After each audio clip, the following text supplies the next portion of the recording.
Hi అండి. ఈరోజు మనం వండుకునేది గుత్తి వంకాయ కూర అండి.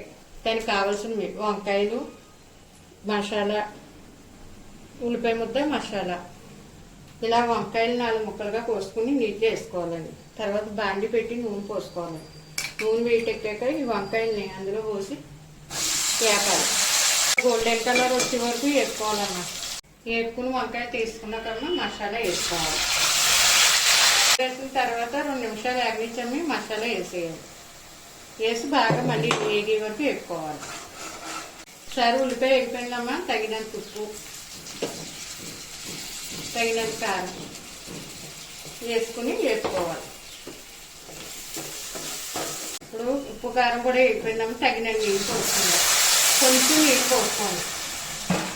ఒకసారి సగం ఉడికింది కదమ్మా, ఇప్పుడు వంకాయ కూడా వేసుకోవాలి. వేసుకొని బాగా కలుపుకొని ఉడికించుకోవాలి.